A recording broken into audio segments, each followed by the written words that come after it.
Is Earth over or underpopulated, or where are we at currently? Um, I actually, based on, like, I've lived in big cities and I've lived in big cities and I've lived in small towns. So both, like, there's overcrowding in certain areas, and then there's other areas that could be absolutely incorporated and help reduce that overcrowding. But then there's people that want to stick to their environment that they have and that they're used to, because there's people like me who I like big cities, but I like being close to big cities. I don't like being in big cities. So it's overall though on the planet, I have absolutely no idea, but I would probably say that we are efficiently populated. Yeah, I think it's a very interesting topic. So you have a lot of people who will say that the planet's overpopulated, but I think those people are thinking small-minded, or they'll say, oh, in American terms, the world's overpopulated, or we're overpopulated. Say, as a nation, as America, no, I don't think we are. I think if you look at the stats, okay, the most overpopulated countries on Earth is China, India, and many African countries. And so you see places like Japan, their population is going down because the rate at which they give birth is going down by a lot. So I think it's a matter of scale. So you have people who live in large cities, they'll think the world is overpopulated. They run into people, they'll step outside their door, they run into somebody. You have, then you go to the opposite, you have so much countryside in America where you have to walk a mile to get to another person. So I think it's a matter of scale, but it is something that needs to be discussed because it's a matter of resources, a resource allocation, So depending on how large the population gets, how much food, how much water, how much of whatever resource we're going to need as a society, as different places in the world, you're going to use different things. You have different environments that you need more or less of a certain resource. So I think it's a matter of scale, it's a matter of environment, it's a matter of also what does large groups of people in close proximity to each other doing to that group of people's psychological state. So there was a psychological study called Mouse Utopia, if any of y'all heard of it, where there was a mouse city that was built, and started out great at first. The mouse were given, allocated a certain amount of food and water and whatever, and their population, shot way up. And then eventually, their population met their food and water resources. So some of the mice started dividing up, and some of them were staying down at the bottom levels, and then the other ones were going up to the higher floors of the city. And so they kind of broke into two groups. And one of them was called the pretty ones, I think, and they would groom themselves all day and starve to death. They wouldn't reproduce, and they would just groom themselves until they died. And then you have the other ones that would fight each other over resources, and they would reproduce and they would survive. And eventually the population just fell rapidly. And I think of it on a scale of cities. You have the contrast of countryside, and then large cities. You can see the disparity of, or the differences in political affiliation by population size. So you take people in the country, and they're much more likely to be Republican. You take people in large cities, they're much more likely to be Democrat. And I think it is because of the psychological, the ways in which living that way in that type of environment changes their way of thinking of the world and their behavior. I agree with that 100%. I think it's a perspective issue on that one. You know, if you live in a city, you don't see where your food comes from. All you know is your food comes in on a truck. Right. You know, you don't see the people out there plowing your food and, you know, plowing your fields, getting your food ready and everything, the packaging of it. You don't get to see that stuff when you live in the city. Right. So you don't understand what it takes to get that to you. So when the prices go up, then you never really, you don't understand why. All you think of is like, oh, well, that's not fair, you know, like, and it's...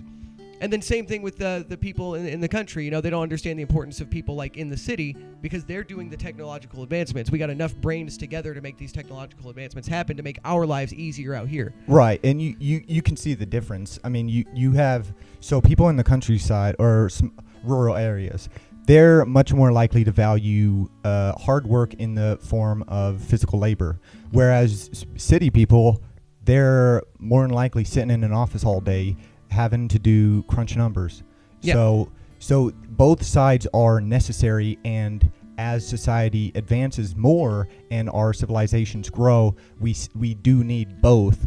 But I think that gets into the subject of automation, you know, with robotics and stuff, because then that would take away the jobs of the people who do physical labor. Yeah, then it's going to go to an economic standpoint where we need to have a way for people to make money.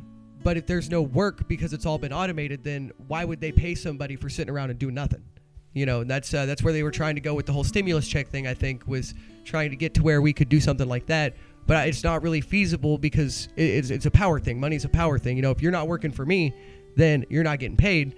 But we've replaced all your jobs. It's like Walmart now. We check ourselves out. You can't hardly find anywhere to get checked out. And that's my groceries didn't get cheaper. A lot of people lost jobs. I see a bunch of people standing up there doing nothing. What's where's my benefit from that? You know, where's everybody else's benefit from that? And I think we're going to have to reevaluate our economic standpoint on how money works if we're going to make it work with the automation and the simplification of not having to do these tasks ourselves. You know, burger flipping robots. You know, you don't need people to write code for you anymore. AI can write code for you. So, you know, all these jobs are going away. So how are these people going to pay their rent? How are they going to pay their mortgages? All this stuff that's been founded on having an economic system that we do. Right. And I think part of it goes into, which, you know, a lot of people are on the fence about, or one way or the other. I think it's a very contested subject about IQ. I think IQ falls into that subject because I believe IQ is real. So I think for sure. So you used to have where people who did the most physical labor back in the day were getting paid more. Now you have people who do the most. There's a trade-off. There's a trade-off there, though. If you're doing a lot of physical labor, you don't really have to deal with much of the. If you're doing a lot more physical labor, then you don't have any responsibilities. You just go do your job. If something goes wrong, then the people who were supposed to inspect your work now bear that burden. So even though they may do less physical labor, they're at a higher detriment. Like in my job, if I was to inspect a weld and I was to pass it, and then this thing were to blow up and they were to be able to prove that it was my fault or the welder's fault, it's not the welder's fault anymore because I passed the weld. I said it was good. So right. Now the burden falls on me. The welder could have done a shit job, and because I didn't do my job properly, now that somebody died. So right. So they don't have to go to jail. They still get to keep doing their job, and they still get to make decent money doing it. Even though I may make a little bit more money than them doing what I do, but now I bear that burden. I bear that burden of responsibility. So it's just like passing that bag of shit up. You know, okay, you don't have to worry about it anymore. I said it was good, so you're good. You know, so you have to do physical labor, and it's a lot less. You don't have any responsibility other than just completing your task. Right, right. And I think that's part of what I was getting at is the things that you know, on a greater scale that affect the most amount of people tend to be in our modern world what gets someone paid the most. You know, Yep. if you are a realtor or whatever, you own so many houses, you get paid this much. I mean, if you jack your rent up so much, you're not going to get someone in that house. But if you own a lot of properties, you're going to get a lot more back from it. I mean, but property is an investment, though, and that's what these people don't look at it as. They're looking at it like, okay, I'm going to buy this house, and then I'm going to rent it out so that it pays for itself, and then I want to make a little bit of money off the house too. But when the renter pays rent to the owner, and they use that for the mortgage of the house, that owner gets the equity. They get the equity of the house. The person renting doesn't get anything. They don't get jack. They get to live there for a month. So that the owner gets equity, and it's an investment. It's for the long-term investment where the house basically pays for 90% of itself, giving you equity in the future to sell it and have that cash, whereas the renter has nothing. And I think that's what we're seeing too much in the real estate industry is people are going there like trying to have it like a full-time job rather than trying to treat it like an investment. I want to make the most out of it, so I'm gonna charge you way more than it's worth, so that way I can have monthly wages rather than working a job and keeping this as an investment, because that's what it is. It's an investment. Yeah, I think that somebody else is paying for. That is a whole other subject on its own. But I think all I was trying to get at was the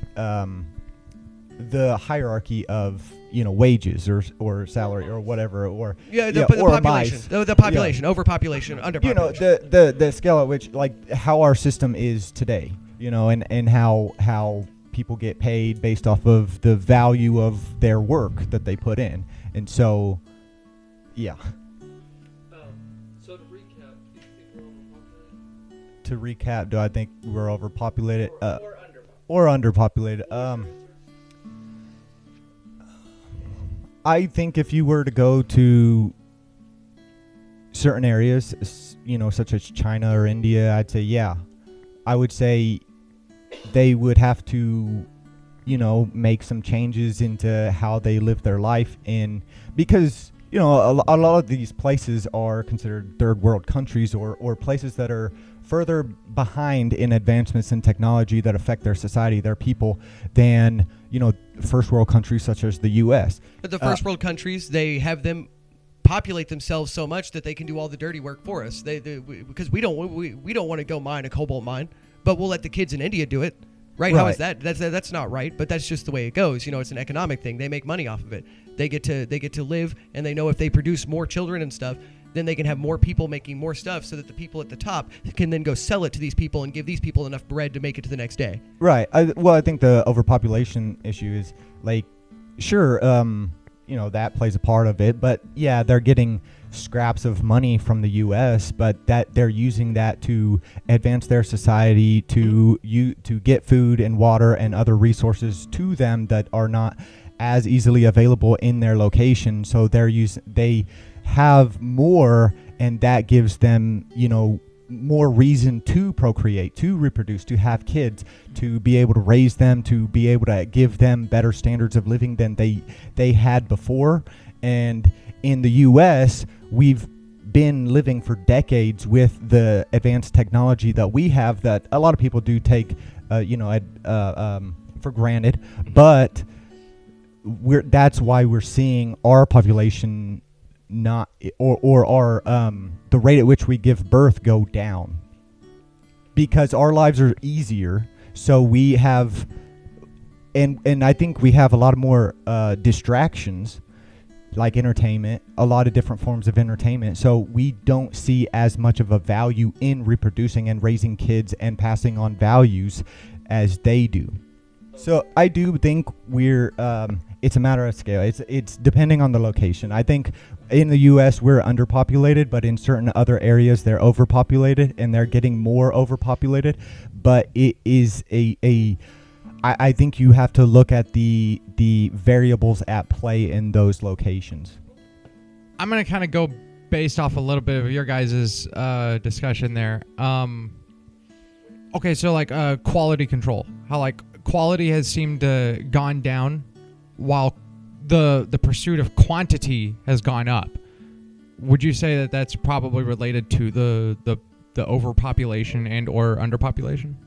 Because I mean just thinking of it, I mean if we're overpopulated, then obviously I could see why quantity is a huge concern versus quality. However, when there wasn't as many of us, quality was kind of like, I mean, that was kind of all you really needed right there. You didn't really need thousands of one object for 50 people. You needed a good 50 objects. It was the best of the object. Exactly. So it's like you were building for what was actually going to benefit and work as long as it could, and like more towards efficiency and quality. And now it's just more towards how many hands can we get this into. We're underpopulated. All right.